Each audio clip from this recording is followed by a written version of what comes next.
Basically, they said, Nick, you're going to do your X-Type. You were going to do it in 3 or 4 years' time. You're going to do it in 2 years' time, and you're going to build it in Halewood. And we're going to repurpose that plant. We're not going to go down the closure route and risk all kinds of industrial unrest and problems and so forth. The car was developed in record time, and we're talking here, I think, under 36 months or something. Incredible. That's even quick for today. But what was also remarkable was the turnaround of the factory. The X-Type was an odd byproduct of industrial unrest.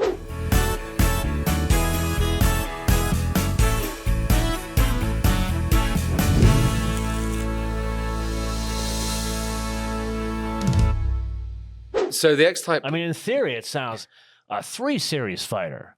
Yeah, but in reality, that was not it. No, it was, it's one of those, so there are some cars in our industry that move into folklore. I think of, I don't know, and it's often the most unlikely, like the Pontiac Aztec. Yeah. We all smile and laugh about it because at the time, do you remember? I mean, I was in Detroit at the time. It came out and everyone goes, "Oh my God, what is that?" Yeah. And objectively, it wasn't let's say the best looking car in the world. Even a mom wouldn't like that. Right, but I think functionally, I think it's actually quite good. And anyway, so there are these cars that move into folklore status. I think the X-Type is one of those ones which is so hotly debated that it is an interesting story. So the story goes back to Ford of Britain and the Halewood plant in Liverpool, which was the home of the Ford Escort. And that plant was a trouble factory for Ford. It was productivity, quality, and so forth. It was, and the way in which the market was moving in Europe, that was going to soon become surplus requirements. Ford was losing market share, other brands coming in, et cetera, and Ford had high on the list of plants to close was Halewood. And at the time, and we're talking here the mid to late 90s, there was a lot of closure and consolidation going on in the auto industry. And there was a certain executive who I know we'll talk about in a bit called Carlos Ghosn, who was joined Renault as he was, I forget his exact title at Renault, I should know this. I think he was head of manufacturing or chief operating. Anyway, he was a very senior position, and he embarked on a swinging, cost-cutting rationalization program at Renault, and one of the outputs of that was plant closures. And I can remember very clearly, one of the plants that he closed under that plan was Vilvoorde in Belgium, and there were riots and opening car factories. So bad optics for a car company. Yeah, and closing a car factory is the worst. It's the worst thing that you can do because livelihoods, communities, everything just gets ripped apart. Anyway, so there was a mood of unrest in Europe around the closure of these car factories, and Ford took a look at what it was about to do in Halewood and basically said, you know what, we need a different plan. And the plan was to turn the plant over to Jaguar to do effectively the X-Type. Now, Jaguar had always had in its plan to do a 3 Series fighter. It was a very logical step. They'd done the XJ, they produced the S-Type, which was a platform share with Lincoln, the DW98 platform. Yeah, so, somewhat successful. Appreciate good. Yeah, the LS I think the LS is a very underrated car. Very underrated. And still a very good looking car, actually. When you see it on the road, the LS is a very, very handsome. Halle Berry's car was based on that too. Yeah, exactly that. Yeah, G98 platform. So, Ford said to basically, and Nick Shaler was running Jaguar at the time, and Jack Nasser was I think, chairman of Ford of Europe. Basically, they said, Nick, you're going to do your X-Type. You were going to do it in 3 or 4 years' time. You're going to do it in 2 years' time, and you're going to build it in Halewood. And we're going to repurpose that plant. We're not going to go down the closure route and risk all kinds of industrial unrest and problems and so forth. And the only way in which Jaguar could do the X-Type quickly was to do it on an existing Ford platform. The G98 platform for some reason didn't work. I think it was too big or too expensive. And the platform at the time that was available and could be adapted for a 3 Series size car was the Mondeo platform, which was a front-wheel drive. Well, front and all-wheel drive actually, because people don't know there was a Mondeo 4x4 at one point. But still, mainly a it was a front. Drive. I mean, it was the engine was this way as opposed to this. Yeah, I mean, the car was sold mainly as front engine, front wheel drive car, but there was actually a 4x4 version that was developed. Anyway, so the car was developed in record time, And we're talking here, I think, under 36 months or something. Incredible. That's even quick for today. Yeah, it was even quick for today. I mean, maybe I'm out by 6 months or so, but it was a fast program. But what was also remarkable was the turnaround of the factory, which went from sort of sitting on the naughty stool inside Ford Motor Company to being one of the best performing plants in the group. And that was, there was a guy called David Hudson, who was a Jaguar manufacturing guy, who went in and basically rolled up his sleeves and turned the thing around. And now I think Halewood builds Land Rovers now. I think it builds the Evoque. We'll be able to fact check that one. But anyway, the X-Type was an odd byproduct of industrial unrest around Europe, and I think at the time that Ford did not want to go down the route of closing. In the end, ironically, they closed basically, I think, all the manufacturing facilities in the UK. Anyway, Dagenham went, Southampton went, the rest of them all disappeared. But at the time, they did what they thought was the right decision, and Jaguar couldn't build the X-Type. I don't think it had the capacity in Castle Brom or Browns Lane, so Halewood was deemed the solution. And I was involved when I was at Ford of Britain in the sort of defortification of the plant and the transfer to Jaguar. And then fast forward in my career about 3 years, I was in North America when we launched the X-Type. And I can remember it was one of the taglines of the advertising was, "You're under 40, we're under 30," and the car was $29,000. Wow. I think it's a cost. Yeah, of a no, it was. I think it was now. So it was. Yeah, it was a $29,000 Jaguar. So it was a bold move into the market. Did it sell? It had a good start, and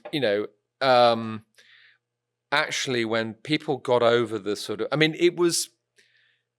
we were in a period in the automotive media where everybody was cottoning onto platforms and the idea of platforms. And this is one law of unintended communication consequences, right?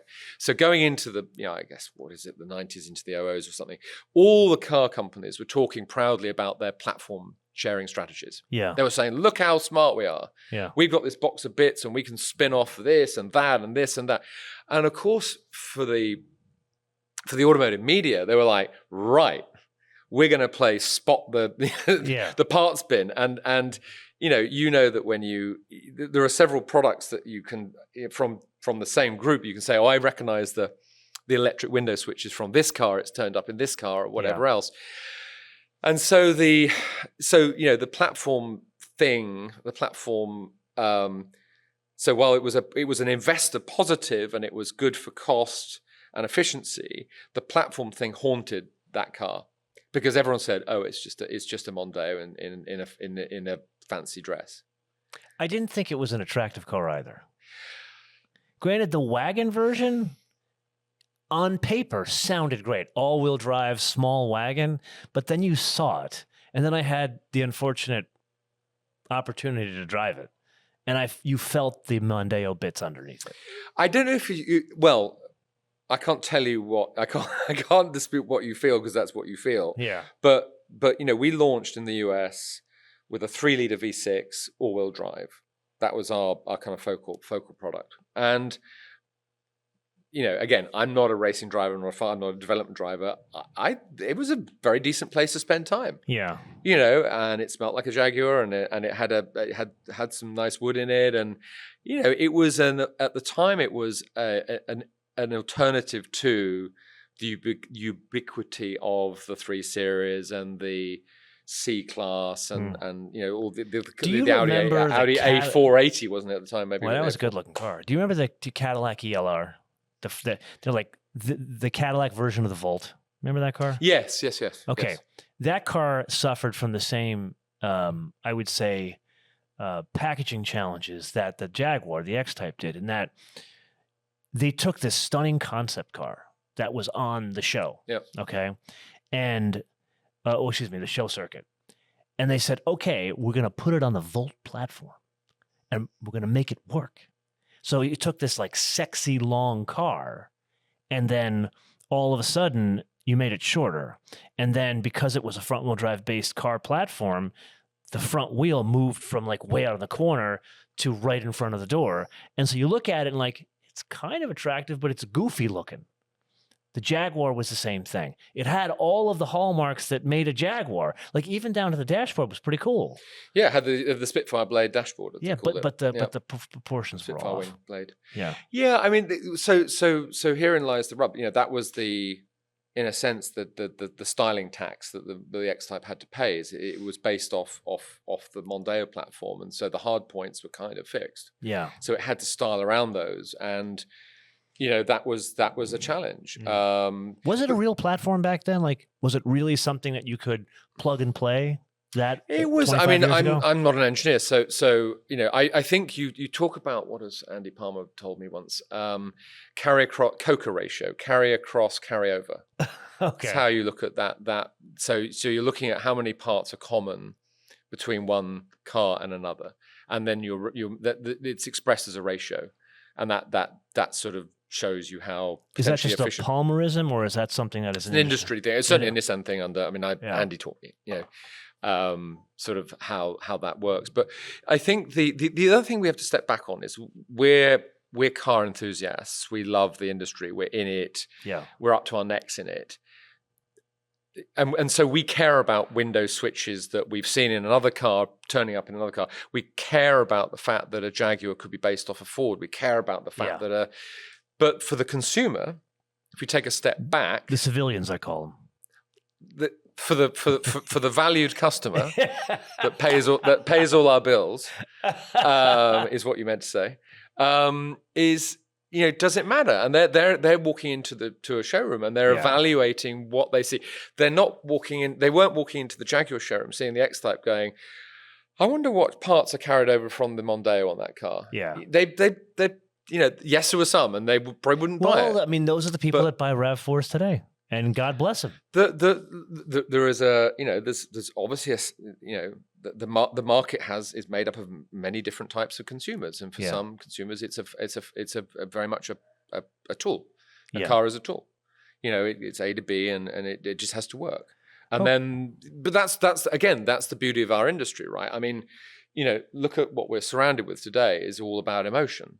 It'll still take you to the shops, but it's a very different type of proposition. Whereas someone who just wants a car to do a certain number of functional things will have a different set of priorities, and they could give a whatever about where the platform originated from. They want it to work, and they want it to there's styling considerations and other things. So anyway, I think we go back to the X-Type and we look at it as I think, again, through the lens of history and experiences, it was the right segment for Jaguar to go into. I still think that's the case because they did subsequently go into that segment with later products. But it was a bit of a hostage to circumstances. And I know that the folks at Jaguar would have, had they had their choice, they would not have done the X-Type in the way that the X-Type happened. But it is what it is, and for a while it was a very, I think it was a net positive for the brand because it opened the brand up to a new set of customers, and it was ultimately ultimately a success. It was of its time, and we put best foot forward to give it the best possible launch. If you enjoyed this content, please like the video and consider subscribing to see even more content like this. And to listen to or watch the full podcast version of this episode, search MotoMan TV Podcast in your favorite podcast platform or click the link in the video description below. We have all new episodes each Wednesday. Thanks for watching.